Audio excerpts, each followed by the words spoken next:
Dr. Isam and Dr. Ahmed a chance to respond to anything you said. If they don't have anything to say, then uh, we will move on. Dr. Ahmed, Dr. Isam, do you have anything to say to Dr. Ahmed before he leaves? Yes, if I may, Yeah, because I don't go want to ahead. talk from his behind. You know, I don't. When I said tribalism, I don't glorify tribalism, but it is when the state collapse, the system whole and system collapse, and there's all kind of uncertainties. People refuse to tribalism, and similarly to regionalism, it is present, and it is. I mean, it's a normal part of it, but I'm also surprised a little bit on Dr. Ahmeda's discourse on kind of legitimizing Haftar. Haftar is, he came to take power, take over power, not only attack Tripoli. I mean, how he, on what basis he controls Benghazi and other parts? By force, by weapons. So this is what I am criticizing. And I think if the Libyans, with a democratically elected system, also starting from zero doesn't mean, the Libyans have all kind of civilization or everything, but during the Gaddafi time, they did not build institutions. Like when I say it is easier to reform militarist institutions like military in Egypt, or which is accustomed to military intervention, Libyans had the advantage to build from or rebuild. I mean, again, or refurbish in a way the system. So this is the point I want to make.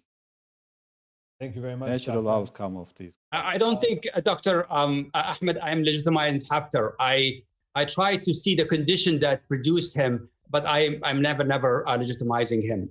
Just to be clear. Okay. Thank you. Dr. Isam, would you like to say? I know, Dr. Ahmed, that you have to leave very quickly. Yeah, Yeah, no, it's been a pleasure with Dr. Ahmeda. I mean, I have no comments. I've learned a lot from his comments, though. Thank you. Thank you very much. And I'm really sorry, colleagues. I wish I could stay long. Thank you again, all. It was a pleasure to be part of this conversation. Assalamu. Thank you. Ma salama. Now, the rest of the time is devoted to questions that were directed to Ahmed and some respect. I'll begin with Dr. Uh, well, Dr. Isam, do you think that the political resolution in Libya will end up with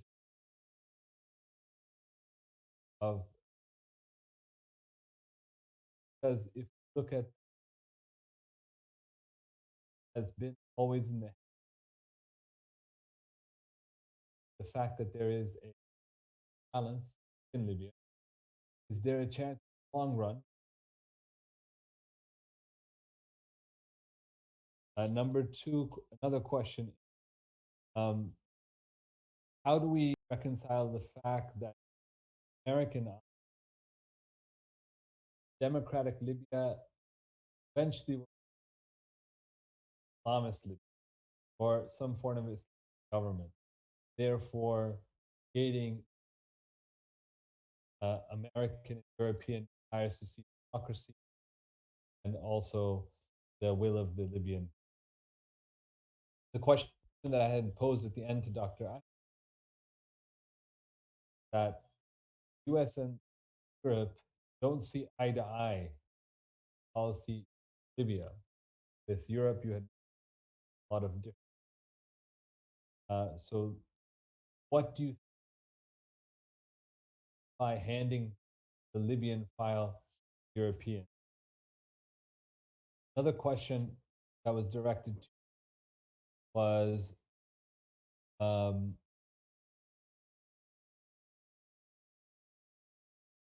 could you briefly explain some of the interests, external act powers, also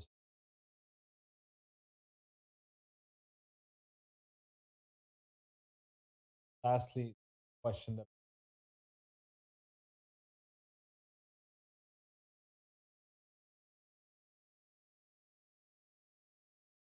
Dr. Ahmed, if there's any point, because there's only three, if there's any point that you would like to jump in and comment, feel free.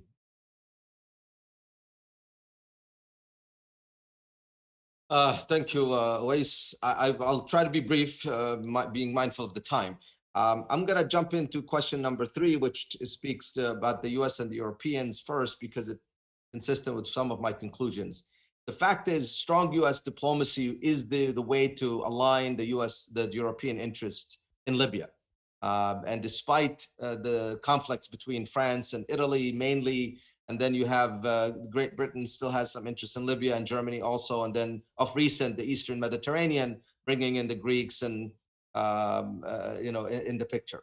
And again, I keep referring Turkey. I think has been a very good ally to Libya throughout, historically, as well as in the conflict in November of 2020. And so when I skip that part, I'm essentially recognizing that it really is continued partnership is needed in this matter.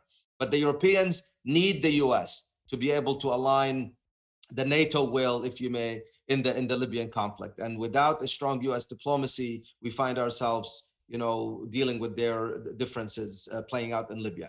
The other thing that we can talk about is really the fact that North Africa has always presented a region in which the US deferred to its European allies when it comes to alignment of the Western interests in the region. So, they proved not to do well, and we need US diplomacy and the UN process for that matter. But let me take up the other questions in terms of the imbalance that you mentioned regarding the military. The fact is, Libya is way too militarized right now, and the weapons are awash in Libya, both in the east, west, and in the south for that matter. And so I think the fear for a military dominated by Barqa or Cyrenaica and the east, I don't think it's there. I think, in fact, even if you look at the so-called military that Haftar keeps speaking about, one of the fallacies is the name he uses, the Libyan National Army, was in fact a name of a militia he got commissioned under the Department of Defense in Libya early on in the revolution. And he just used that name strategically to give himself that notion that he is the commander of that army. And then even recently now he calls it the Libyan Arab armed forces. Trying to give it that grandeur, and in fact most of Libya's military, even commanders, are actually in the western area, and his militias, his military, so-called military, is a hodgepodge of militias for the most part. Some of them are very extreme, actually, militias and are extremists, and some of them are just militias that are covered by some soldiers that are now taking the shape of and if it wasn't for the outside support, it wouldn't have been. So I think the negative role that the renegade general has played, the military force that is seen as the spoiler of the Libyan conflict, is something that cannot be or can never be really the real nucleus for Libyan army. I think the 5+5 negotiations that have been ongoing, some of it has been about reestablishing the military forces, and it's equally represented from the regions, and hopefully will produce something that will not be dominated by any force.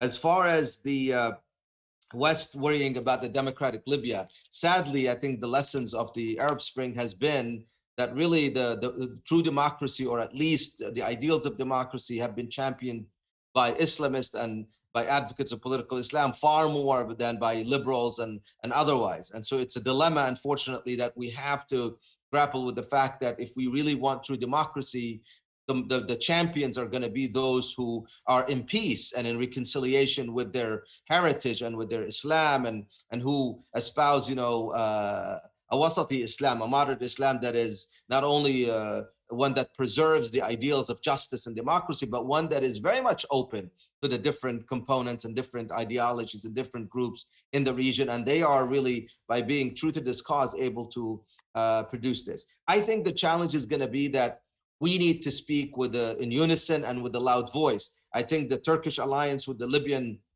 challenge has been powerful in producing the successful model of that in Europe, despite the continued opposition to it. And I think it's going to be also part of changing the mind and ideas in the West by having the strategic reserve of the Arab and Muslim communities in the West, who are now becoming part and parcel of Europe and part and parcel of the US, to move towards the ability of being able to envision a new region and envision new partnerships, and having Turkey as a pillar of regional stability in the region, and not have a Israeli centric policy towards the Middle East and North Africa. I mean, I think these are challenges, but they represent the very roots of why this remains a problem. I think we just need to push. I think Tunisia has provided a very flexible model where they were trying very hard to accommodate differences because of the eye being on the prize for the democracy and move.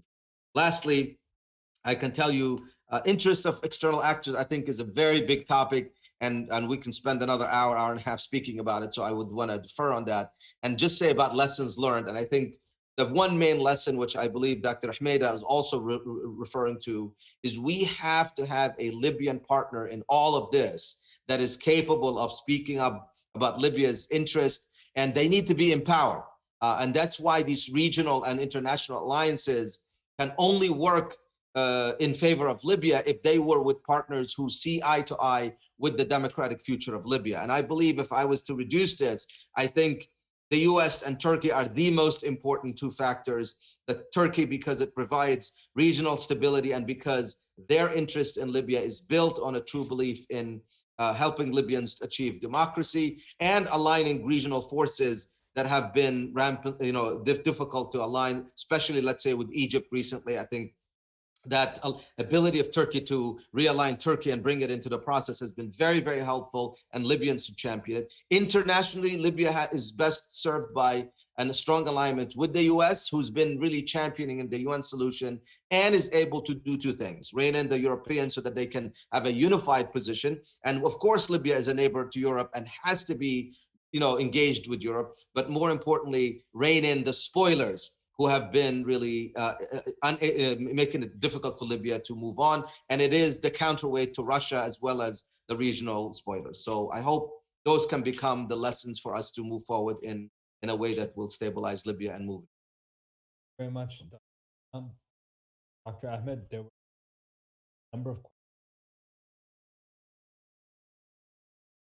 one last year. Do you think that the last year, or meaning France, Germany, would cause a threat to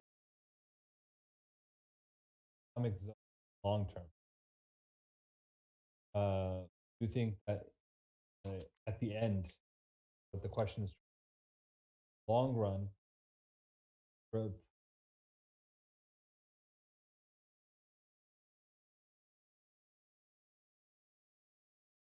the questioner elaborates because of the Eastern, also even we have observed that the always question. So I guess he's asking about the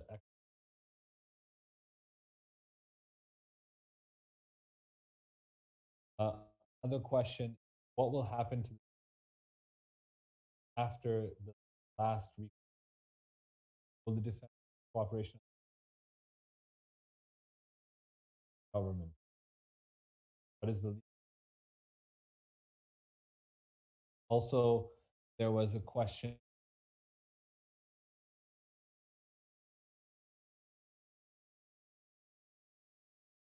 Yeah, could you elaborate on some of the historical relations Turkey, Libya before and after Gaddafi, and what role government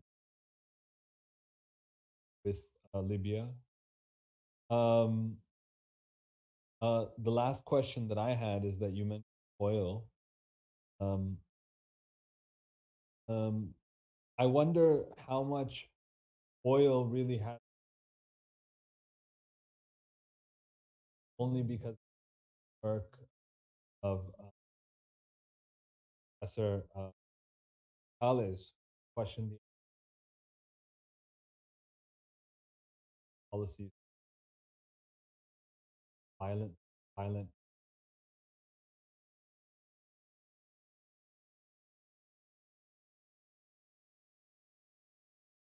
Even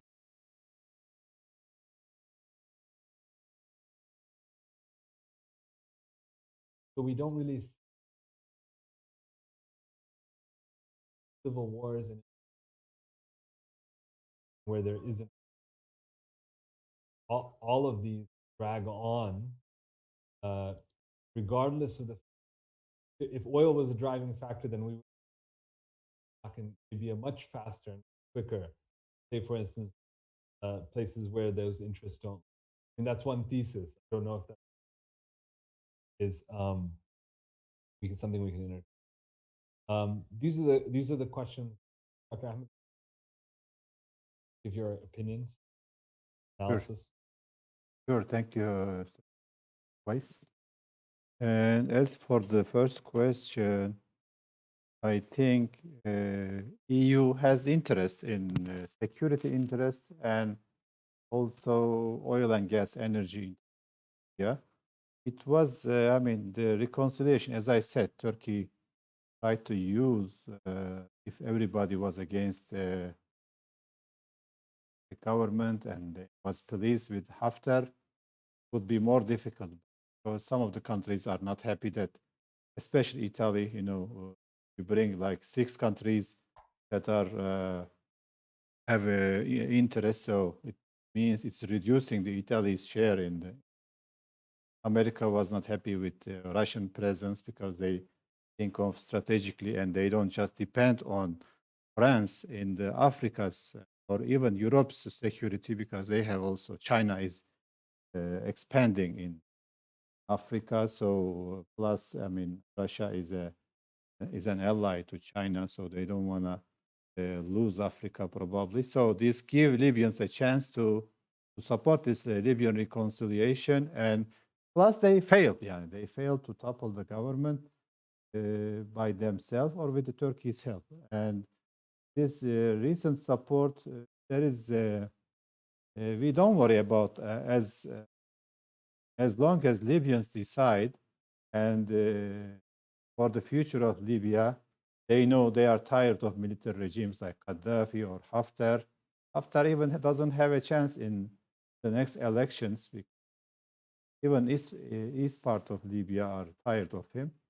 And as long as European support for reconciliation and democratization, with Turkey is not worried. Turkey is worried about if there is another third attempt by Haftar or somebody else, or somehow impose a non just solution, and we can expect that also. Europe is democratic for themselves. For others, they don't really mean democracy. They want democracy, but they don't mean it. So this is my. Also, Turkey is helping to rebuild the country, help to rebuild the institutions, military, bureaucracy, services, municipal services, and other requirements or other needs of Libya. So Turkey will have a place in Libya. Also, Libyans are more worried than Turkey because they are the ones that are attacked by these militias or Haftar.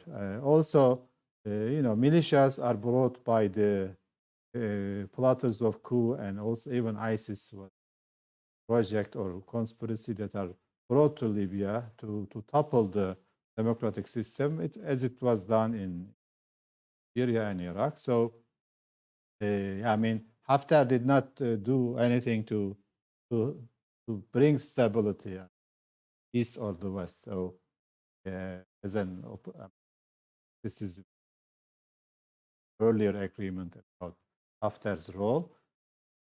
Turkey's agreement also, Turkey had 2 agreements, one military cooperation and the other is cooperating naval agreement.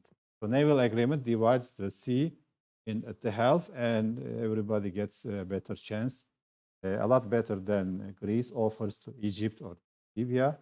So this benefits to both sides, but we know they are under pressure. Egypt is under pressure to accept a lesser share. Plus, also Libya is under pressure. But France tried to intimidate Turkey. When Turkey did not back down, then they realized, they have to deal with Turkey as a legitimate and as an equal partner, and they toned down their discourse lately. And other European countries and America, I think, also pressuring France that they have all bigger concerns, like in Russia, with recent quick war can start being between Russia and Ukraine, and they have also worries in Nordic countries, etc. So they don't want to dive into Libyan conflict. France wish maybe. Also, the other one is the military. Turkey is trying. I mean, is training now. Is giving a big support to make a joint security force, a national security force. Some of the militias, not all of them are bad. Some of them are real revolutionaries that toppled the Kaddafi regime. Then they resisted the coup plotters, and they have a big role in Libya, and they are popular, and they are also they have tribal and local bases, so they should be combined or integrated to the and other reforms Turkey giving help. The third question, the historic relations before and Gaddafi. If you go back to the Ottoman time, we had a Turkish speaking community in Libya, a lot of mixed blood also. Misrata is known for its majority Turkish origin people, but we also had mixed Koroglu, the Janissaries that married to the local people in Tunisia, in Algeria, and Libya. Is Koroglu or Kuloglu or Karagile, the Arabs say, are present there, and they know they have good ties. And even Mustafa Kemal and others, they keep the contact with Libya. When Libya became independent, I mean, more or less, they also had a good relation. King Senussi also brought a prime minister from Turkey. So because Libya was under colonization, was in very bad shape, so he bring him as a technocratic prime minister to develop his country. So the relations were more or less, in the positive side. Even Gaddafi did not destroy the relations. Gaddafi, he gave, for example, some contracts in the 80s when Turgut Özal tried to open to the Arab world.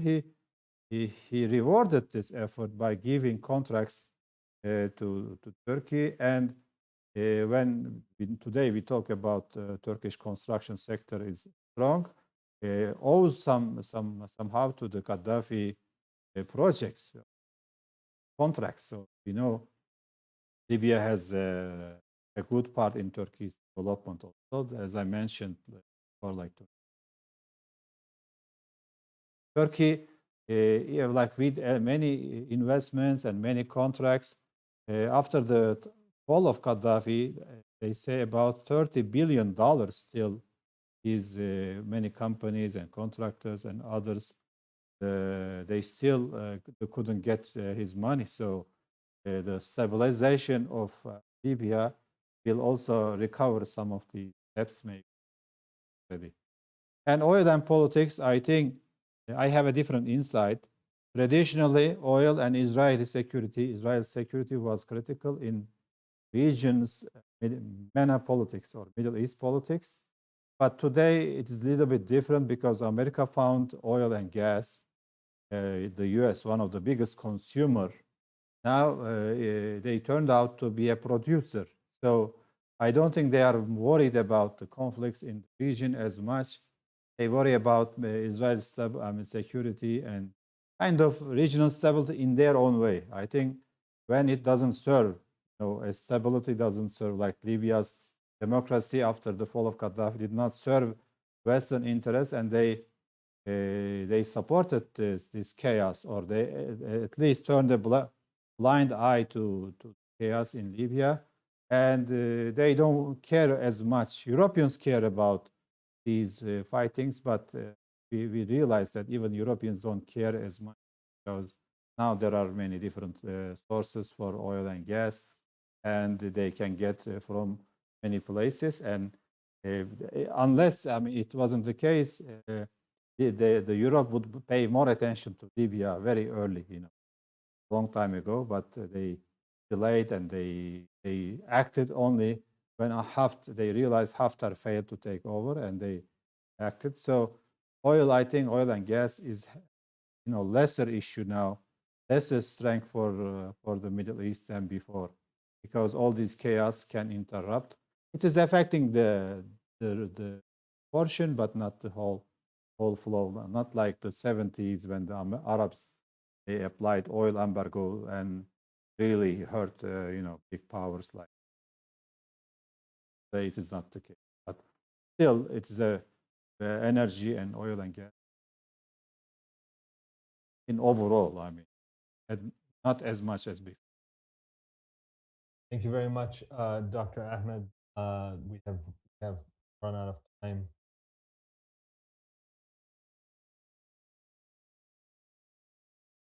Discussion. It was a very lively and insightful discussion. All of you. I would like to everybody Friday